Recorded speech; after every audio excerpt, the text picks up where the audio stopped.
this race. And we also have a star who also doesn't make his living racing. He's standing by with Kelly Stavis, celebrating her birthday in a way other girls can only dream of. Kelly? Thank you so much, Bob. Well, back in Hollywood, he's an A-list celebrity, but here at Daytona, Patrick Dempsey is just another one of the guys trying to win the biggest race of the year. It's hectic here. This is your third Rolex 24, but the first time you come here with a two-car lineup, how does that change things for you? It's a little more complicated, but before we get into that, how's it feel to have your birthday here at the 24? Congratulations. Come here. Thank you. Well, you know what? That made it all better, the fact that I'm here now with you. But really, now you're a team principal and you've got two cars to worry about. How does that feel? A lot more people to manage, I think, and we're trying to get our chemistry as a group. There's things that we're trying to work out. We're moving forward, but the performance of the car so far has been really good, and we'll see how we end up. We really want to finish this year. We've had a lot of trouble the last couple of years, so if we can get a clean run through this one and finish strong, then I think we'll be really happy, and it's a good way to build for the year. All right, well, those Dempsey Mazdas will start 9th and 15th on the grid, but we've got a pair of Mazdas on the front row, and Brian Till is there. And the Mazdas and Hodgson. All right, thanks, Chris.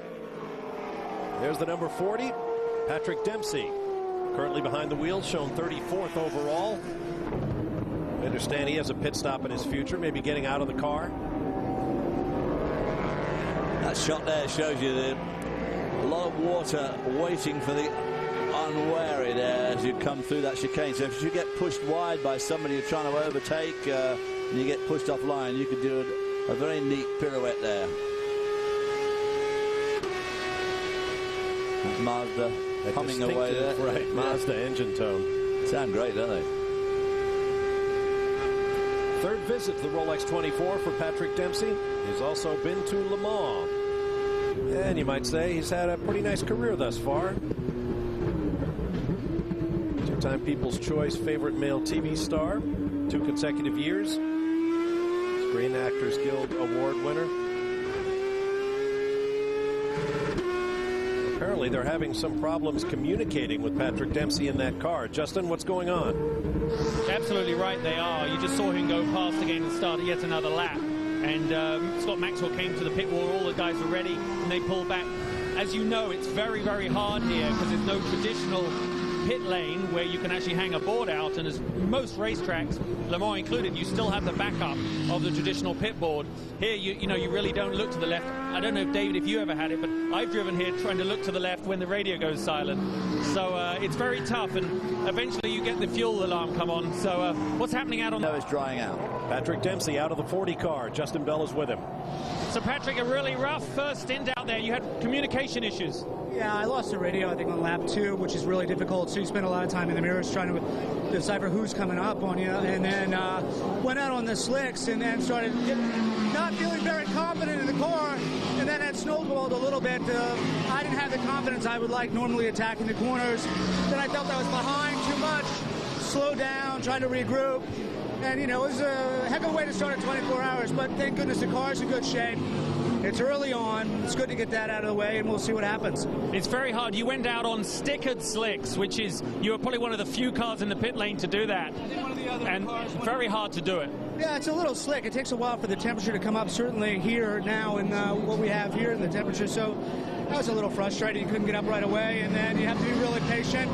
And it takes a while because you don't know if the car's going to stick or not. The most important thing is you stayed on the track, you're still in the race, and all the drivers are going to go through, cycle through. So it's not a bad strategy. We'll keep an eye out. Thanks for very much. Wild ride. We'll take a break and return with more live on speed from the Rolex 24. It's really a cool feeling. And that's the time that really you have to balance your emotions the most, I think, because you can see the end is in sight.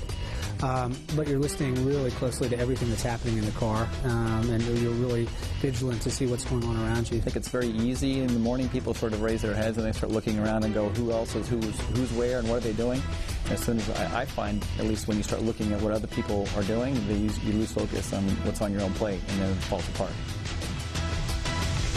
Pappas sharing with Justin Wilson, Memo Rojas, and Scott Pruitt, who's going for his 4th overall win in the race.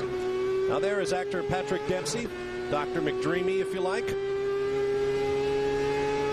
The team that he owns expanded to a 2-car effort.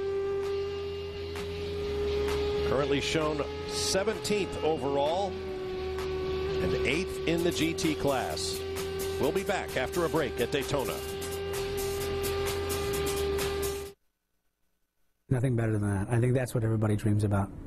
I refuse to buy one, and I want to win one so badly. And, you know, there are a lot of people that have come here for many years and haven't had that chance. And then there's some drivers who have a lot of watches. And that's what you want. You want to be able to do it. You know, there's nothing, I don't know. I hope I get that opportunity to stand up there and to express to you what it feels like. Meanwhile, over on the GT side, Scott Maxwell has taken over the Dempsey Racing number 40, and the team owner is standing by with Justin Bell. Patrick, it's obviously a longer pit stop. Is that a result of the vibrations that you were feeling? Yeah, we had a lot of vibrations in the last half of that second stint, and we came in, we were checking to see if it was the tires. It just seems like some stuff is loose. We want to get a hold of that, tighten everything up. Better to be safe than sorry at this point. I think we just lost a position to Billy's out there running around, so hopefully we get a chance to get that back. Describe to people at home what it's like driving on new slick tires in the night. You start to feel and hear things that don't exist. Well, yeah, I mean, especially go out with the sticker tires. It's like you're on black ice all the time for the first 3 laps. You have to be really careful, certainly exiting the pit, and then getting into the first couple turns, you just can't turn the car. You have to just really crawl around. It's a shame we don't have tire warmers. We were talking about this. It make a big difference because you're seeing a lot of people make tremendously big mistakes on the outlaps, and you have to just be really careful not to run into them if they're coming out on their outlap, or if you're going out on yours. You have to be very careful. You make a lot of mistakes. You've obviously done a lot of hours during the night. How's the etiquette going out there between DP and GT? We haven't really covered much about that. Yeah, I mean, we have a wonderful spotter, so that's helped tremendously. You know, everybody's extremely aggressive, but at the same time, you know, in the bus stops, certain areas you just can't get 2 cars through. People are being gentlemen. Well, that's a surprise. Okay. Good luck. Back to you. All right, thanks, Justin. Fancy that. Gentleman on the racetrack. Yeah. Still trying for that job with Gillette there, getting worse and worse and worse. Oh, stop. There's the